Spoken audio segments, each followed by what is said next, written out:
Remember when media felt dangerous?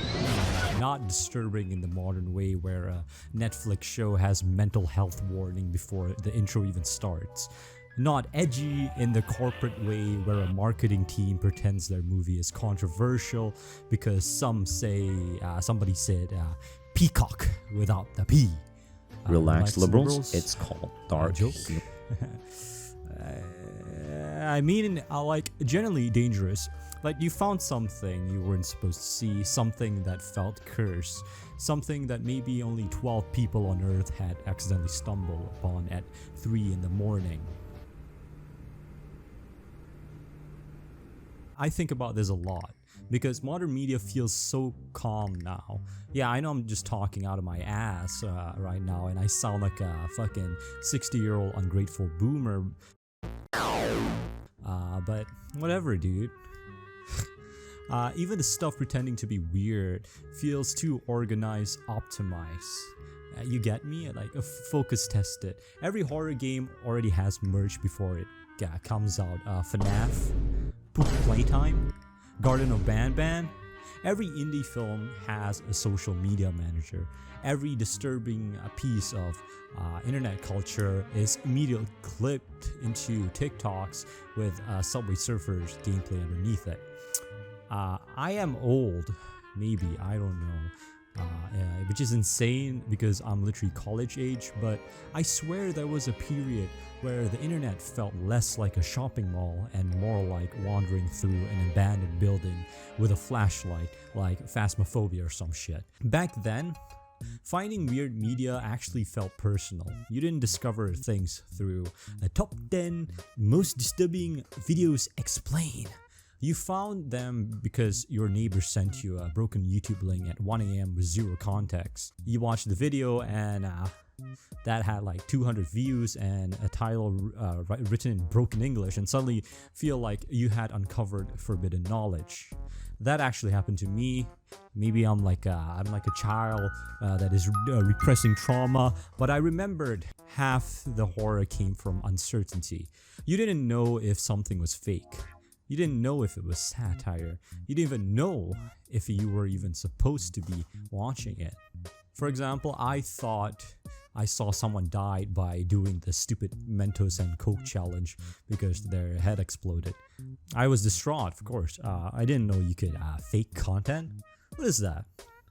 And that feeling barely exists anymore. Now the second something weird appears online, 10 commentary channels immediately explains it. Somebody makes a Reddit thread documenting all the lore and within 48 hours there's already a video essay called the genius symbolism of the scary monster that is going to touch you. Woo!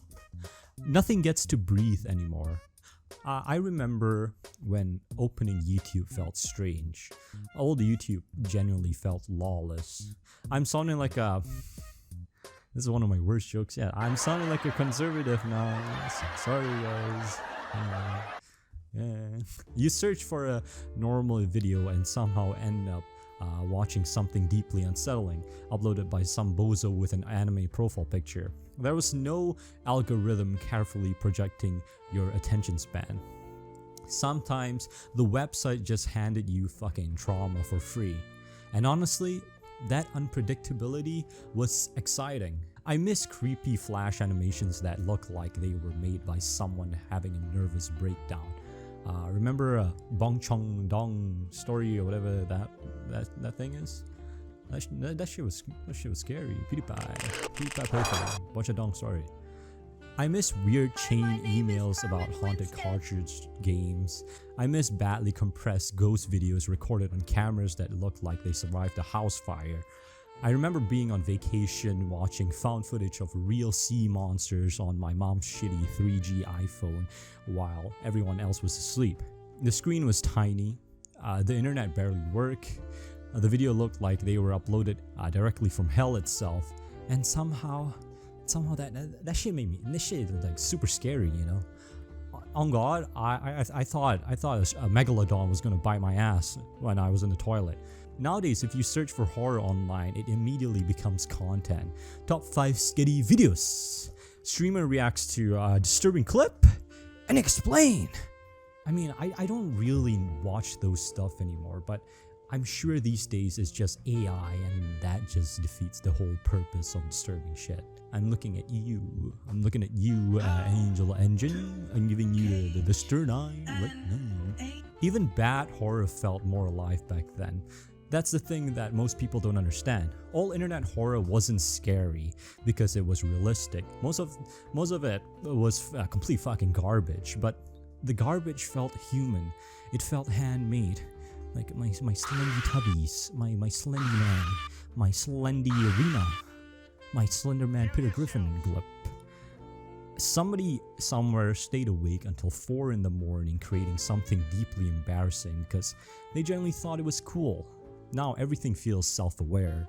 Every horror game already knows it's going to get reaction videos.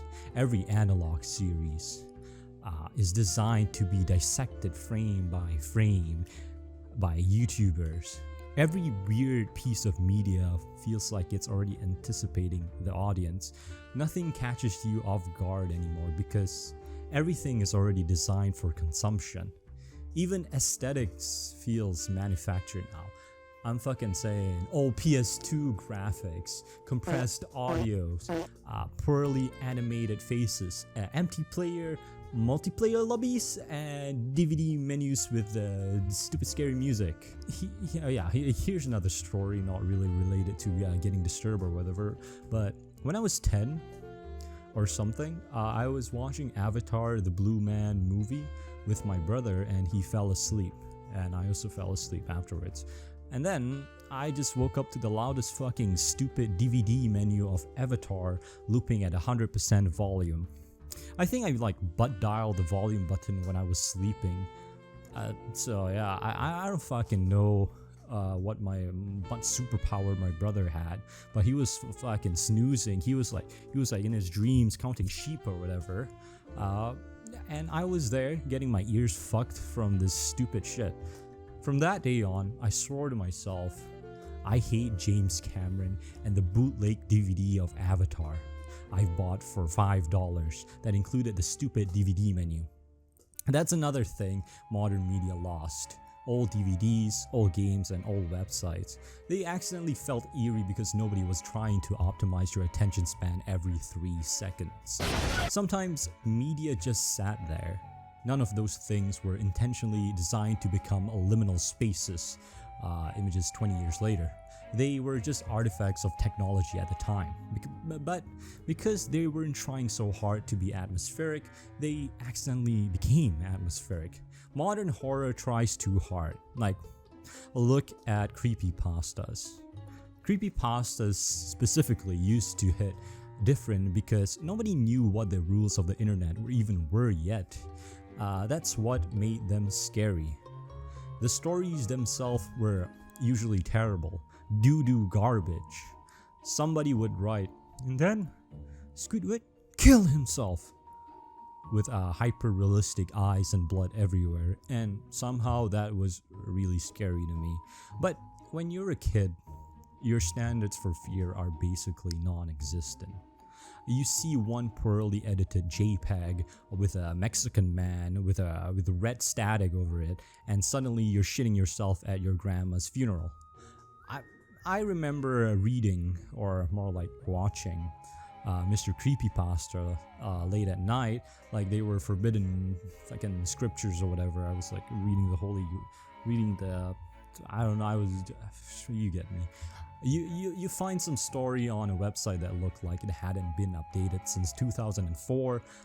Black backgrounds on the side, red text, and then the ads for the virus-ridden site. You can't last 5 minutes jacking off, and it made it feel more authentic. You generally didn't know if some random image or video was fake. I was a stupid child, man. I thought every haunted Pokemon cartridge story was based on a real FBI case. And the comment section made everything worse, to be honest. Because there'd always be like one guy replying like, "This happened to my cousin once." But fuck, man. But that's why exactly those stories work. Not because they're well written, but because they felt handmade. They felt personal. Weird, like some awkward teenager gently sat down after school and thought, what if Mario was evil? And honestly, I respect that. And more than fucking FNAF or Poppy Playtime, whatever. And yeah, most creepypasta completely sucked ass, but they sucked in a human way. You could feel somebody behind the screen desperately trying to scare people with Windows Movie Maker effects and broken grammar. But, that sincerity made them memorable. Like the other day I went to a bar mitzvah. Yeah, I fucking lie. I just went to my cousin's house. And there were like small children watching YouTube on the telly, autoplayed. They were searching up shit like ghost or whatever, and they somehow autoplayed the chair scary maze game video thing. You guys remember that? Dude, I tried to warn them, but like every nature documentary, I wanted to see what would happen. I waited patiently. I even closed my eyes because I was so scared of the scary maze game face, and I'm still scared of it, by the way. And then, nothing. Those kids were like mogging me or some shit. They didn't even have one reaction. They like immediately searched up fucking tung tung tung sahur brain rot shit, and I was like I was like baffled. Like what? Anyways, continuing on. That's why something like Silent Hill 2 feels unsettling today. Not because it has the best graphic or the scariest monster, but because the game feels genuinely lonely. I like the remake. I really like the remake where James goes. It feels uninterested in entertaining you. Sometimes large sections are quiet, empty, uncomfortable. To be fair, that's most of the Silent Hill franchise, but the game trusts atmosphere enough to let nothing happen. Modern media is terrified of silence. Everything needs constant stimulation. Constant noise, constant engagement. If a movie slows down for more than 6 seconds, someone opens TikTok on their second monitor. Man, I'm guilty of this, by the way.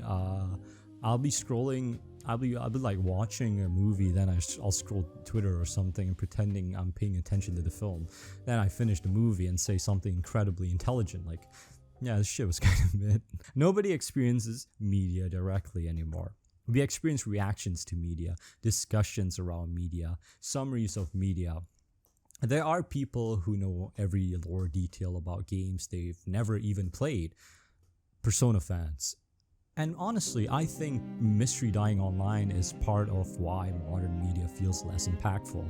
The internet used to feel huge. Now everything is centralized into 5 apps. That difference matters because when you discovered something weird back then, it kind of felt earned, You found it yourself when there's literally like no AI bots like algorithm. Sometimes you just ended up somewhere strange accidentally, and accidental discovery is powerful. And honestly, I think younger people missed out on how magical the old internet could feel. Not because it was objectively better, it was horrible. I fucking saw gore when I was like 10 or 8 or something, and the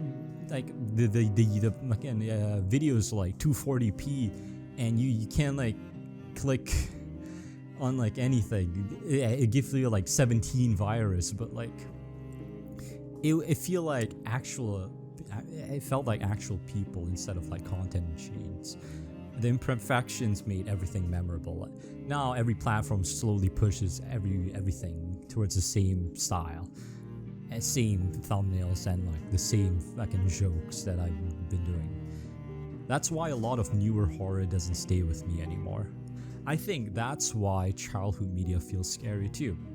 When you're younger, you don't fully understand tone yet.